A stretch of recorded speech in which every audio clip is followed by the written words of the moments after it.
aplicación de la descomposición espectral como herramienta para la extracción de estructuras en carbonatos. Bueno, inicialmente quisiera dar una pequeña introducción acerca de qué es lo que hago, cómo inicié. Bueno, inicié, como Alma comentó, en Bolivia. Me gradué como ingeniera geóloga y posteriormente trabajé en el área de lo que es el subandino boliviano en Petrobras y posteriormente en Francia, donde hice estudios de la maestría y finalmente, bueno, también me uní al grupo de lo que es la unidad de cuantificación de reservas en yacimientos petrolíferos fiscales bolivianos, que es la empresa estatal de Bolivia. Y actualmente trabajo como investigadora en el Instituto de Recuperación de Hidrocarburos, que es dependiente de Petronas. Actualmente, bueno, he trabajado bastante en colaboración con Tu Beca Bolivia, también con el grupo de US México Leaders Network, dando sobre todo tutorías y también acompañamiento con estudiantes que también quieren realizar sus estudios de maestría en el exterior. Bueno, el esquema de la presentación del día de hoy la voy a dividir en 5 partes. Y la primera parte, bueno, quisiera aclarar que esto es parte de lo que es el research part o el proceso de investigación como tal. En la primera parte lo que voy a explicarles es los antecedentes del estudio, cuál es la problemática que nos trae a poder desarrollar este proyecto, plantear el problema como tal, cuáles son los objetivos, sobre todo los objetivos generales y los objetivos específicos, y el alcance de estudio. En la segunda parte, haré una pequeña resumen de la revisión de la literatura que tenemos hasta la fecha y poder identificar lo que es el Research Gap, que es el objetivo de la investigación y lo que nos motiva a realizar este proyecto. En una tercera parte, explicaré sobre los datos y la metodología. En una cuarta, explicaré ya los resultados y la discusión. Y finalmente, describiré las conclusiones y la contribución de este trabajo a lo que es la geología en general y las geociencias. Bueno, para iniciar quisiera comentarles que los carbonatos que estoy estudiando son yacimientos en la cuenca, en la zona de Malasia, que es la provincia de Luconia. Y estos carbonatos se encuentran localizados en estos intervalos que corresponden a una edad de Mid-Late Miocene.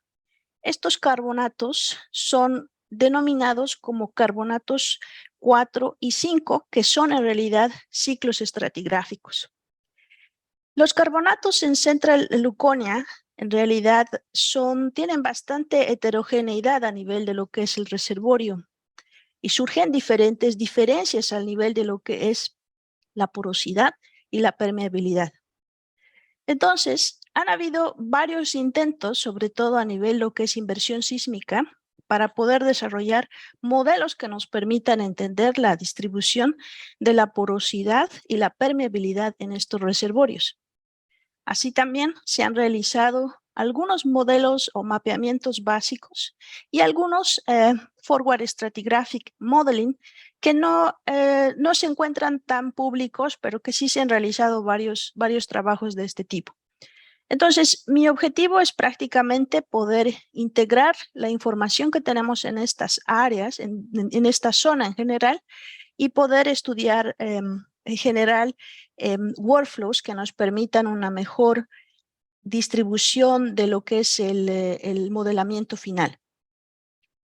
Para el objetivo general, como les había comentado, el objetivo de este proyecto es desarrollar y mejorar un workflow para lo que es el modelo geológico integrado óptimo de reservorios carbonáticos en la provincia central de Luconia. Los dos objetivos específicos para esta área son: el primero es analizar un conjunto completo de geoformas, que son geoformas geológicas que les voy a explicar a continuación, a partir de atributos sísmicos en estos reservorios. Y el segundo objetivo va a ser el de evaluar la distribución espacial a nivel cuantitativo de estas estructuras. Esta interpretación nos va a permitir básicamente entender la influencia de la evolución de estas acumulaciones de carbonatos o como los referimos a buildups. A nivel de lo que es el alcance del estudio, me gustaría comentar 3 elementos importantes. Los 2 campos que voy a presentar los vamos a denominar JX al norte y EX al sur. Segundo, es que este es un trabajo que tiene un enfoque multidisciplinario. Eso quiere también decir que se han utilizado una diversidad de conjuntos de datos que incluyen tanto muestras de núcleos, datos de pozos, datos sísmicos y también imágenes satelitales. Y al final, lo que queremos es prácticamente crear un flujo de trabajo integrado que nos permita utilizar todos estos datos. De forma general, me gustaría introducir un poco acerca de la provincia. Entonces, la provincia se encuentra ubicada acá, que es en realidad el mar de China, y está prácticamente ubicada en la costa de Sarawak, en el noroeste de Borneo, en Malasia. Esta área corresponde a alrededor de 45,000 kilómetros cuadrados y tenemos alrededor de 250 acumulaciones carbonáticas aisladas que se han desarrollado principalmente en el sustrato del Mioceno medio. Entonces, tenemos varios eventos globales y también regionales que han influido bastante y que han dejado prácticamente una huella en la distribución interna de las facies y la heterogeneidad lateral y vertical. Entonces, es importante mencionar en este punto que los carbonatos son muy complejos a diferencia de los sedimentos clásticos, ya que tenemos ciertos elementos que van a definir la posterior permeabilidad y porosidad de los reservorios. Tenemos los factores químicos, los factores físicos, como en el caso de lo que es antecedentes topográficos, en el caso de la evolución de los karst, por ejemplo. También tenemos la influencia clástica, que también es importante a nivel de si tenemos influencia clástica o no dentro de la cuenca.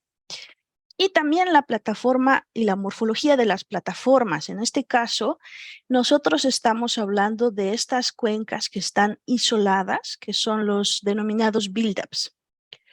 2 elementos importantes y que se encuentran muy relacionados durante el Mioceno. Tenemos este episodio climático que es muy importante y que está registrado dentro de lo que es las rocas de este periodo, ¿no? Y también las diferentes fluctuaciones del nivel marino que han dejado prácticamente, han dejado huella en los diferentes depósitos, como veremos a continuación. Asimismo, el tiempo de la sedimentación es muy importante, así también como la tectónica y las fallas en la cuenca. Entonces, acá me gustaría hacer una analogía de que cuando utilizamos las imágenes satelitales que normalmente muchos utilizamos para diferentes estudios, lo llamamos de teledetección porque utilizamos diferentes subbandas de frecuencias electromagnéticas que nos permiten mapear características de la superficie terrestre. Como podemos observar en estas imágenes, podemos identificar ciertas geoformas que nos sirven de analogía para poder estudiar el subsuelo.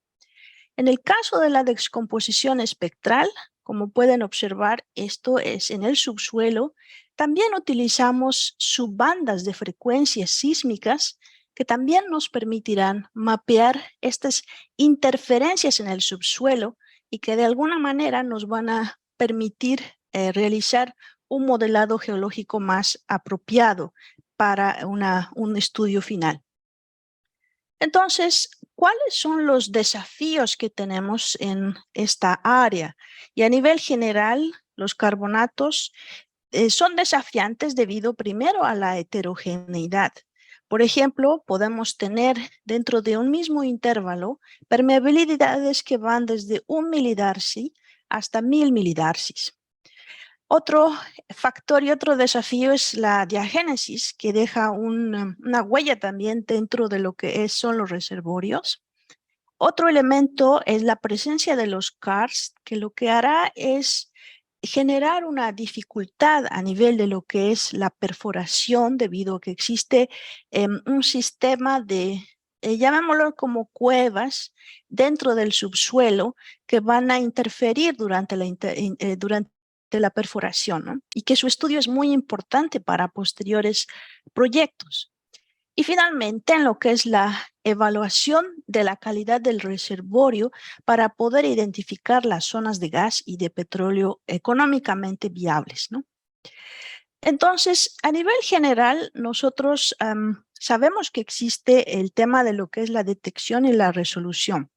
Entonces, es importante poder integrar prácticamente que cuando hacemos el trabajo sísmico, el objetivo es básicamente utilizar lo que es el ancho de banda de señal disponible. Entonces, la idea que tenemos con la descomposición espectral es poder integrar y poder obtener información, en este caso, dentro de lo que es la detección y la resolución del espesor de las capas, del apilamiento de las capas, que es el layer stacking, de la impedancia, ¿no? Entonces son estos tres elementos que son muy importantes al momento de integrar lo que es la geología y también la geofísica. Entonces tenemos tres elementos que tienen que de alguna manera retroalimentarse, ¿no? Uno son los atributos sísmicos, que sabemos que obtenemos cuando hacemos la caracterización del reservorio. Obtenemos diferentes atributos sísmicos, pero también tenemos la arquitectura del reservorio como sí mismo, ¿no? Tenemos en el tema de lo que es la arquitectura del reservorio, el apilamiento de las capas, el espesor y sobre todo las unidades de flujo y almacenamiento. Y finalmente, al final, tenemos un modelado dinámico que nos va a ayudar en lo que es el performance prediction, la predicción y el history matching sobre todo, ¿no? Entonces, la idea con este tipo de técnica no es que tengamos una caja negra o que sea solamente un botón que nos permite obtener un resultado, sino que lo que queremos es un enfoque un poco más iterativo, ¿no? Que nos permita de alguna manera tener un control de la calidad, pero sobre todo que tengamos retroalimentación durante estas tres etapas, es decir, dentro de lo que es la herramienta como tal, que es el atributo sísmico, en este caso la descomposición espectral, la arquitectura del reservorio y el modelado dinámico final. Entonces, la idea es básicamente integrar toda esta información y hacer el proceso de forma iterativa. Para este trabajo, como había mencionado, tenemos las diferentes escalas, ¿no? Acá tenemos dentro de lo que es la pequeña escala, las secciones delgadas que se hacen estudios con el microscopio, tenemos los testigos, tenemos los pozos, a nivel de lo que ya es la cuenca como tal, tenemos la sísmica y también tenemos las imágenes satelitales que como análogos modernos nos permiten de alguna manera poder interpretar hacer una mejor interpretación del reservorio, ¿no? Entonces, la metodología que tenemos para esta etapa está dividida en 4 partes. La primera parte es el amarre sísmico y la interpretación, que como tal, en este caso, se han realizado la interpretación manual de diferentes intervalos, diferentes horizontes que se han identificado. Y estos horizontes nos han servido como horizontes guías para poder realizar la siguiente etapa, que es el modelado geológico relativo. Acá lo que hemos hecho es prácticamente definir una zona de interés y también hacer una interpretación automática. Entonces, se han obtenido en esta etapa alrededor de tenemos más de más de 1000 horizontes que se han generado para este nivel. Y en la tercera etapa, lo que tenemos ya es el análisis de descomposición espectral como tal. Y finalmente, en la cuarta etapa, tenemos ya la extracción de los geocuerpos de los carbonatos que nos van a después permitir que estos se van a constituir en templates para lo que es el modelado del reservorio final. Entonces, de forma general, para poder explicarles un poco acerca de lo que es la descomposición espectral, es la acción prácticamente de separar una señal en diversos componentes, que en este caso serían, estamos hablando del dominio de la frecuencia, ¿no? Es una técnica que está, bueno, utilizada en varias especialidades, no solo la usamos en sísmica, sino también en ingeniería y otras de procesamiento de datos. Y lo que hacemos prácticamente es identificar dentro de nuestra sísmica los horizontes, los puntos de interés, identificar frecuencias bajas, frecuencias medianas y altas. Y estas frecuencias combinadas nos van a permitir realizar el mapeamiento utilizando lo que es la combinación de los colores, que son el rojo, el verde y el azul, ¿no? Entonces, lo que hacemos prácticamente es precisar las características estratigráficas con esta técnica. Y, por ejemplo, acá tenemos un ejemplo clásico donde tenemos un canal, ¿verdad?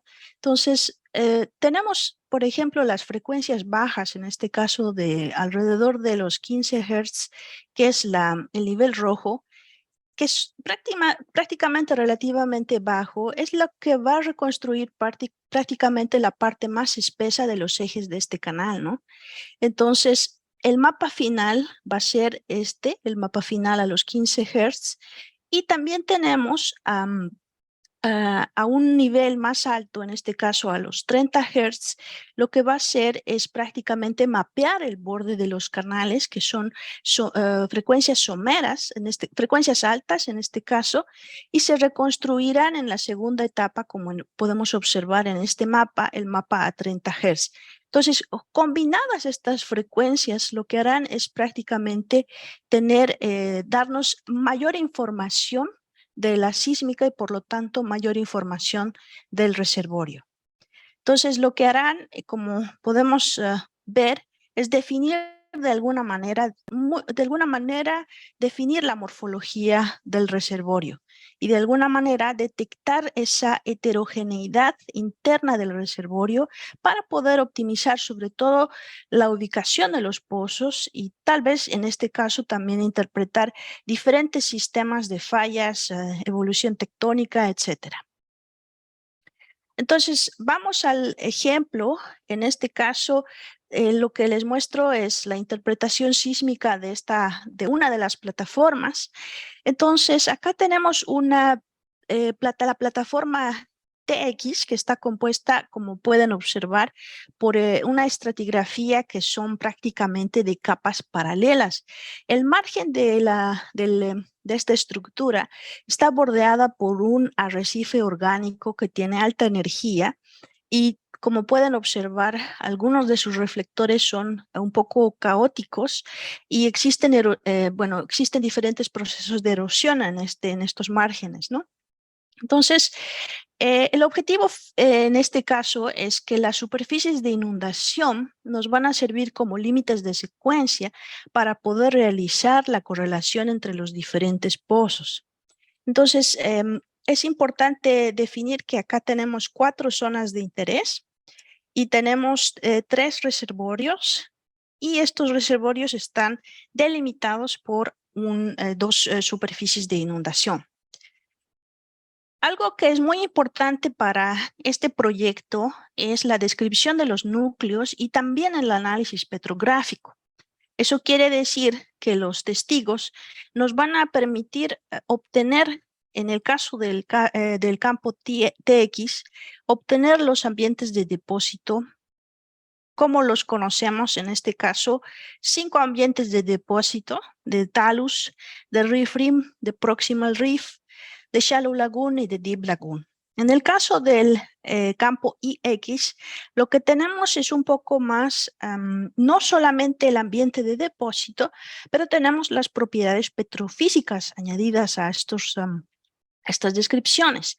Tenemos en total alrededor de 6 rock types y podemos observar en la primera imagen, tenemos lo que son los dense argillaceous shells, en el segundo tenemos los cemented argillaceous limestone, aquí tenemos lo que es moldic limestone, chalkify limestone, sucrosic dolomites, moldic sucrosic dolomites. Entonces tenemos dos elementos importantes y dependiendo de la calidad y el tipo de datos que obtengan, se puede realizar este tipo de análisis y la descripción de los núcleos. Lo siguiente va a ser realizar una correlación entre la sísmica y los datos sedimentarios. En este caso, se pueden obtener diferentes templates. Basándonos sobre todo en los horizontes sísmicos y en lo que es la amplitud, se definieron alrededor de 6 fases sísmicas, acá como podrán observar, ¿no? Y bueno, estas fases sísmicas se correlacionaron con las fases de los núcleos y con los de los registros de pozos, ¿no?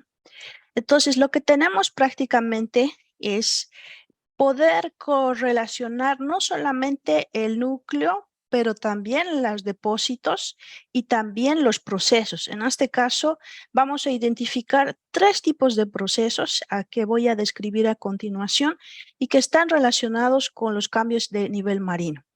Entonces, acá, por ejemplo, tenemos un nivel de flooding, que es un nivel de inundación. En el segundo imagen pueden observar un nivel de progradación y en esta imagen que se encuentra acá tenemos los niveles kársticos. Entonces la idea es poder obtener estas imágenes y poder extraer estas fases como cuerpos. Estos geocuerpos nos van a permitir alimentar nuestros trends para un posterior modelado geológico. Otra cosa que es muy importante es que estos geocuerpos nos van a permitir obtener otra cantidad de trends, otro tipo de tren. En este caso, pueden observar, tenemos el sistema de energía de nuestro carbonato, de nuestra plataforma carbonatada.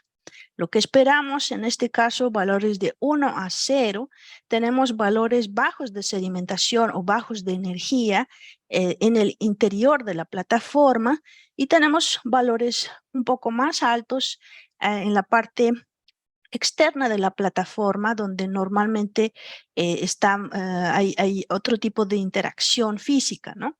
Entonces, es muy importante la aplicación en este caso, también en los sistemas de depósito de energía para otro tipo de ambientes también, ¿no?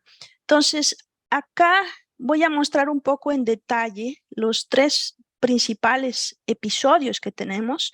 Este episodio es el FS9 y corresponde a una capa permeable que, como pueden observar, las características son generalmente, tenemos unos valores muy bajos de lo que es de amplitud y por ejemplo, el gamma ray en este caso es de alrededor de 20 a 40 API y la densidad de alrededor de 2.3 gramos por centímetro cúbico y una porosidad de alrededor del 18%.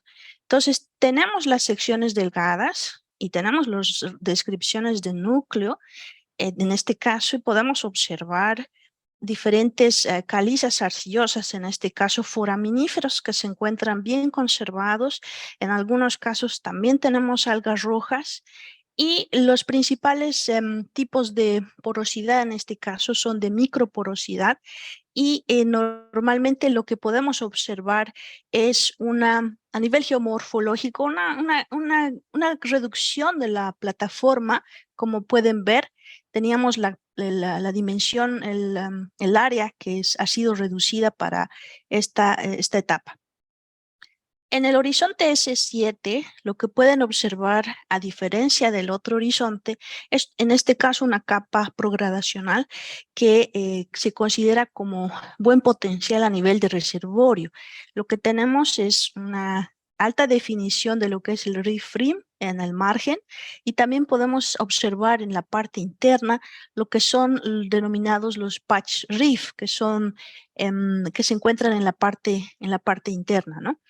Normalmente a nivel de lo que es el registro del núcleo y también de las secciones delgadas, lo que tenemos son prácticamente greenstone, que están dominados por corales, y también tenemos floatstone dominados por corales, y una porosidad de alrededor del 23%, ¿no? Y tenemos una porosidad moldic, que es también muy importante. Y bueno, básicamente ese es el intervalo S7. En el siguiente intervalo, que es muy notorio, como pueden observar, ya es un intervalo kárstico, ¿no? Entonces, en este intervalo lo que tenemos, y como pueden ver, es prácticamente las fases sísmicas en en la sísmica son fases un poco caóticas.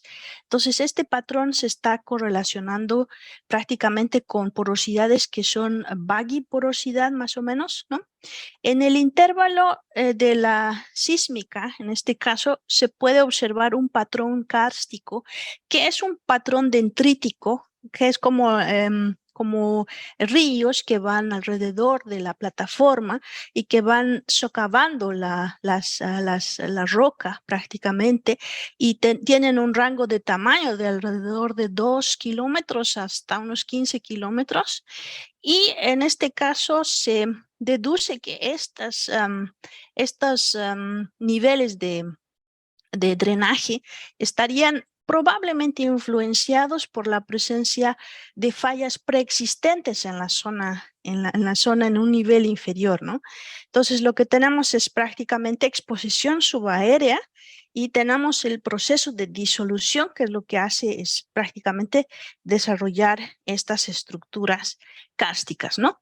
Y acá, como verán, este horizonte, como es el horizonte SS2, lo que hacemos es poder extraer estos niveles, estos geocuerpos. En este caso es la red dendrítica del drenaje del karst, y poderlo de alguna manera identificar la geometría para los diferentes intervalos, ¿no? Acá les voy a mostrar una pequeña animación, que es lo que podemos hacer con la descomposición espectral, en este caso con la sísmica, y podemos observar la evolución desde la parte baja de la plataforma, y podemos observar la presencia del ingreso de las redes dendríticas, en este caso del drenaje central, sobre todo. Ahora tenemos un drenaje un poco más avanzado, como pueden observar.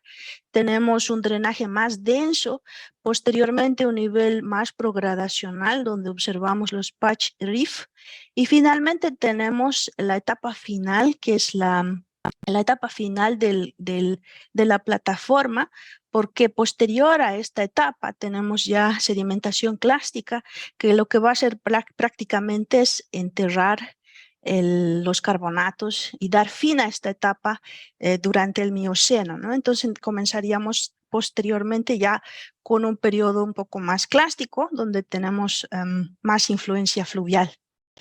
Y bueno, entonces el objetivo básicamente es combinar las técnicas sísmicas, en este caso las técnicas de descomposición espectral, combinarlas con procesos sedimentarios que posteriormente nos permitan realizar el modelado geológico, ¿no? En este caso, identificar los niveles de flooding, en porcentaje identificar cuánto de, por ejemplo, de dolomitización, cuánto de cementación. La presencia de karst, por ejemplo, no es muy presente en los periodos de flooding. El área de lo que es el lagún, el sand shoal, que es el proximal reef, y el espesor de lo que son los RIF en general en el área en esta etapa es cuantificar de alguna manera estas geometrías, ¿no? Ya a nivel gradacional, donde tenemos ya un episodio más kárstico, identificar que probablemente no tenemos mucha dolomitización, esto está basado lógicamente en el registro de núcleo, pero que está presente la karstificación. Tenemos un área bastante extensa en lo que es el área de Lagún y también el área de lo que es el Sanchol y también lo que es el espesor, cómo está el espesor de los Riff Rim, por ejemplo, en este periodo, ¿no?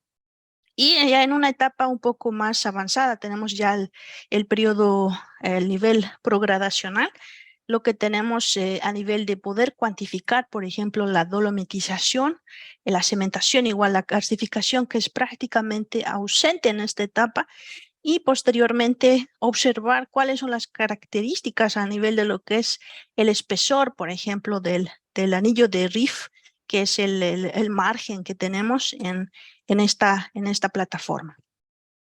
Y bueno, finalmente las conclusiones es que para esta etapa se logró el objetivo principal, que es prácticamente crear un flujo de trabajo para extraer las estructuras de los carbonatos en este caso y poder representar de alguna manera heterogeneidad y también la distribución de fases en estos dos campos. Y el segundo es que en los dos campos se han adoptado un enfoque multidisciplinario al integrar sobre todo los procesos geológicos que van a servir como templates para lo que es el posterior modelado de reservorio.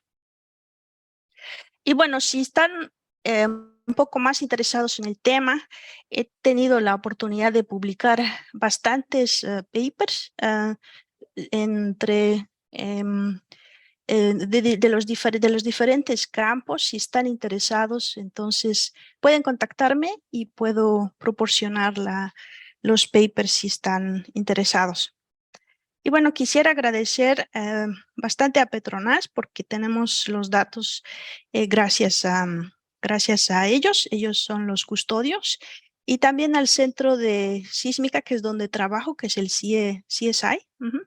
Y a Elis por proporcionarnos el software que nos permite trabajar y hacer nuestros diferentes proyectos. Bueno, muchas gracias. Y si tienen alguna pregunta, pues aquí dispuesta a responder. Muchas gracias, Grisel. Qué maravilloso tema y qué interesante. Te lo agradecemos mucho por compartirlo. Y ahora pregunto si los que nos están acompañando aquí en línea tendrán alguna pregunta, algún comentario. Y también, Liz, si tenemos algunos comentarios, preguntas desde Facebook. Gracias. Sí, hay cómo no. disculpe, adelante, profesor. Ya luego comento algunas preguntas que están en Facebook. Adelante, tiene control. No, gracias. Realmente no es pregunta. Yo solamente quiero felicitarte, Grisel, porque el trabajo deja mucha enseñanza, empezando porque tienes un modelo de trabajo no expresado como un flujograma, sino una estructura de trabajo que es impecable. O sea, has cuidado todos los detalles y has logrado los resultados que tienes, ¿no? Muchas veces es difícil intercalar la geología con la geofísica, porque por un lado los geofísicos jalan de acuerdo a la visión que tienen, y los geólogos jalamos por nuestro lado, porque también tenemos otras observaciones que se hacen, ¿no? Y yo por mi lado siempre les digo a los geofísicos, si no tienes la geología, mejor no avances, no te pongas a soñar tantas cosas, ¿no? Y igualmente, uno en la geología llega hasta cierto punto de acuerdo a la información, entonces tiene que pedirle auxilio al geofísico que le dé un poquito más de luces a ciertos detalles. Al final de cuentas, las dos tendencias, las dos disciplinas tienen que trabajar juntas, y sobre todo en este tipo de sistemas, ¿no? En este caso los carbonatos, que es una de las cuestiones más complejas que hay en la sedimentología. En la estratigrafía no tanto, porque son los mismos principios que uno aplica para clásticos y carbonatos, claro, respetando cada tipo de roca, ¿no? pero estoy muy contento. Muchísimas gracias, de verdad. Yo tenía muchas expectativas con la charla y efectivamente me llevo una excelente impresión. No soy geofísico, soy geólogo, pero la descomposición espectral siempre me ha llamado muchísimo la atención porque me ha ayudado en cierta manera a visualizar mejor qué es lo que está en el subsuelo y respaldar los modelos geológicos que uno más o menos ha tratado de crear, de diseñar. Entonces estoy seguro que la mayoría de la gente que ha escuchado y visto la charla, pues deben tener una impresión similar a la que te estoy expresando. De verdad, nuevamente, antes de despedirme, muchísimas gracias tanto a ti como al grupo de Geolatinas por divulgar este tipo de charlas. Muy, muy interesante, de verdad que sí. Muchas gracias. Muchas gracias por sus palabras. Muchas gracias por su participación, profesor. Igual también le dejamos la invitación abierta si en algún momento quiere presentarnos alguno de sus proyectos, alguno de sus trabajos o de algún estudiante o algún caso en particular, No, nos muy puede bien. contactar. Acá Sí, sí, estamos. con mucho gusto. Muchas gracias, sí. Muy bien.